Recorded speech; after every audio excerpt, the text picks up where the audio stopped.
Hello there, this is again Kuya B, and in this video ay mag-a-answer tayo ng word problem. Later ay may same question tayo pero ibang number of kilogram para ma-practice naman kayo or magkaroon kayo ng practice.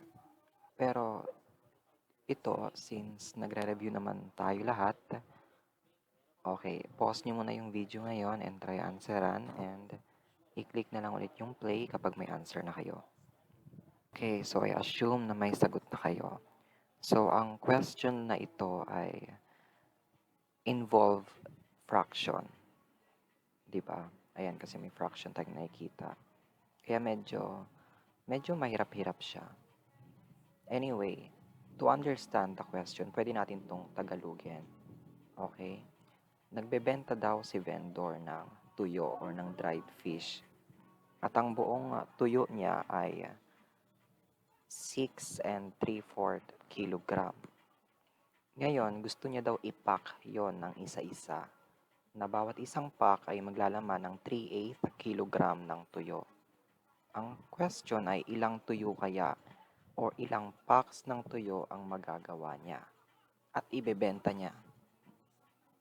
Yun lang yung question. Alright, upang mas maintindihan pa natin yung question na to, halimbawa, ibahin muna natin yung number ng kilograms na to. Halimbawa, meron siyang 20 kilograms ng tuyo and ipapack niya yon isa-isa. Tapos bawat pack ay maglalaman ng, palitan muna natin to. Kunwari ay 5 kilogram. Naglalaman yung isang pack ng 5 kilogram ng tuyo. Ang tanong ay how many packs of dried fish will he sell? Ilang packs kaya ang mabubuo niya? Kung may 20 kilograms siya na tuyo and magpapack siya isa-isa and may tig 5 kilograms yung mga packs na yon. Okay, upang mas maintindihan pa natin lalo. Halimbawa, ito yung tuyo niya. Kunwari lang yan, tuyo yan 20 kilograms to lahat. Ngayon, ipapack niya yan isa-isa. Kunwari, ito yung mga packs. Kunwari, yan mga packs. Bawat isa ay maglalaman ng 5 kilogram ng tuyo. Okay, 5 kilogram ng tuyo. Bawat isang pack. Ang tanong, ilang ganito daw kaya ang magagawa niya? Okay? So, para makuha yon, i-divide lang natin itong 20 or itong 5 sa 20. Okay, so, yan, di-divide mo lang siya. So, syempre, alam naman natin agad diretso yung sagot, 4. Diba? Ibig sabihin, 4 packs ang magagawa niya kung meron siyang 20 na tuyo at may tig 5 kilograms ng tuyo yung bawat packs na gagawin niya. Okay? So, naintindihan mo yung ganong klaseng ano? Kunwari, yan, itong buong box na to, 20 kilogram ng tuyo. Then, gumawa siya ng packs o isang pack may 5 kilogram. Okay, so ito din ay may 5 kilogram. Ito din ay may 5 kilogram. And then, ito din ay may 5 kilogram. O basta yan, 5 tong isa. So, 5 plus 5 plus 5 plus 5 is equals 20. So, ilang piraso kaya tong packs na to? 4, di ba? 1, 2, 3, 4. So, 4 packs ang magagawa niya. Ganyan yung question kung hindi to fraction, tong mga given na number of kilograms. Kung ito ay 20 at saka ito ay 5, ang sagot ay 4 packs. Pero dahil ginawang fraction itong given na number of kilogram, medyo mahirap-hirap siyang isolve and kakain siya ng oras. Kasi unlike dito, di ba, mabilis lang yan. Kahit hindi mo na yan isolve, kahit ementa lang, kayang-kayang makuha na 4 packs. Pero dahil fraction, okay, magdi-divide tayo ng fraction.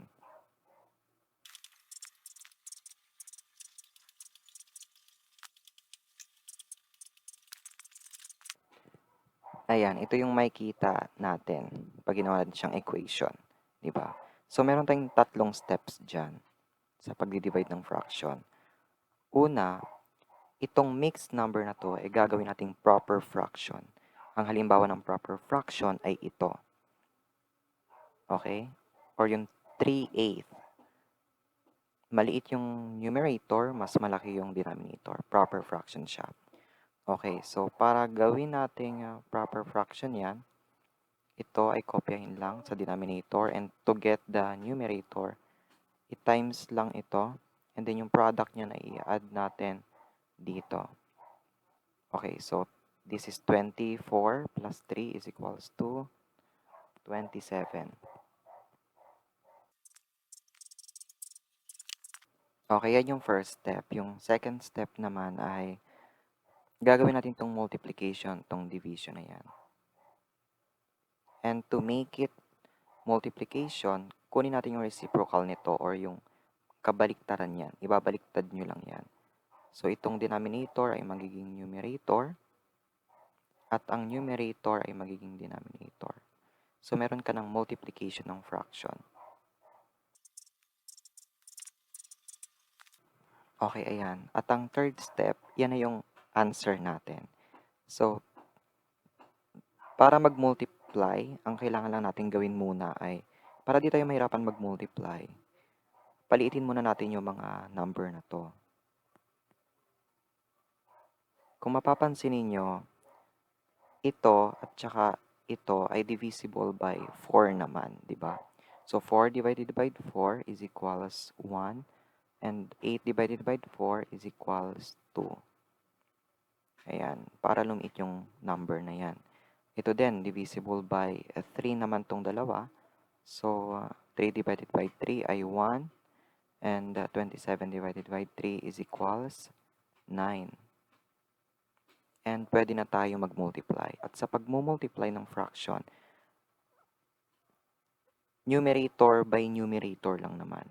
At saka denominator by denominator.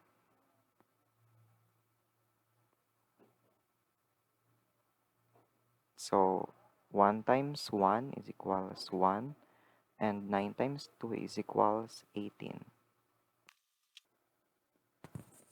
Okay, or simply 18. Okay, ganyan. So, disregard nyo lang tong denominator na 1. Kasi any number na may denominator na 1 is simply the number kung ano yung nasa numerator. Halimbawa, 3. May invisible denominator na 1 talaga yan palagi. Pero hindi nyo lang nakikita. Ganyan lang lagi ang nakikita natin. So, kung makakita man tayo ng 3 over 1 or 18 over 1, simply 18 lang yon or simply 3 lang yon. Okay? Therefore, ang sagot sa question na to ay letter B. Okay, 18 or 18 packs of dried fish yung maibebenta niya. Again, meron siyang total ng tuyo na 6 and 3/4 kilogram, and ipapack niya daw yun isa-isa at bawat pack ay naglalaman ng 3/8 kilogram ng tuyo. Ang tanong ay ilang packs kaya ng tuyo yung maibebenta niya. So, tulad ng pinakita ko kaganina, di ba? Pinalitan natin to ng 20. Ito naman ay 5. So, kung meron siyang 20 na kabuuan ng kilogram ng tuyo, and ibebenta niya ay ipapack niya, bawat isang pack ay may 5 kilogram ng tuyo, ibig sabihin may 4 na packs siyang magagawa. Kasi dinivide lang natin. Okay? Ganon din dito. I-divide lang natin ito dito. So, ito yung magiging divisor. To get the answer na 18 packs ng dried fish ang maibebenta niya. I hope this item is clear, yung pagpapaliwanag at saka yung somehow illustration ng question. Alright, so now it is your turn. Pause the video now and try to answer this word problem. Same lang to kaganina, iniba ko lang yung number of kilogram para ma-practice kayo. So, pwede kayo kumuha ng ball pen or lapis and paper for your scratch. Pero kung kaya nyo namang i-mental, sige. Pause the video now. Okay, so I assume na may sagot na kayo. Again, meron siyang total na 5 and 3/4 kilogram ng tuyo and magpapack siya isa-isa at bawat pack ay naglalaman ng 2/8 kilogram ng tuyo. Ang tanong ay ilang packs kaya ng tuyo ang maibebenta niya?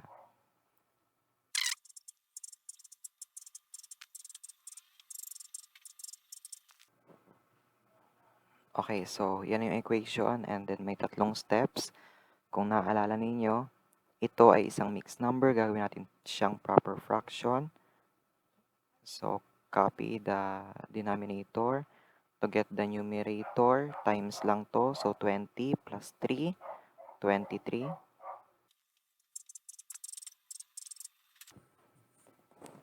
And then, itong division ay gagawin nating multiplication. And to make it a multiplication, babalik na rin lang natin to or yung reciprocal niyan.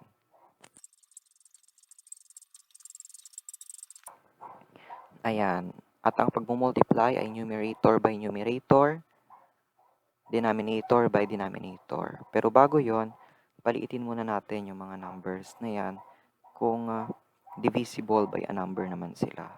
Tulad nito, this divisible by 4. So, ito ay magiging 1, ito ay magiging 2.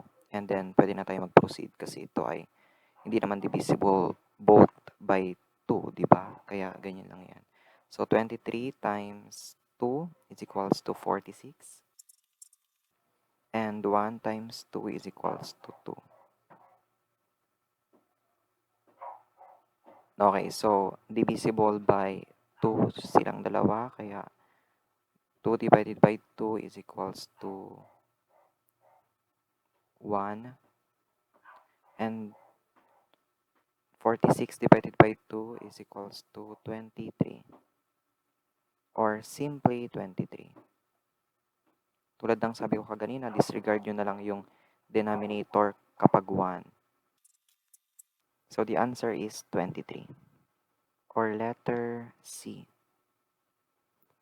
Okay, 23 na packs ng tuyo ang maibebenta niya.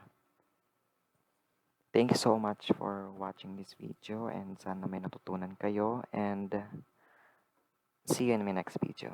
Bye-bye!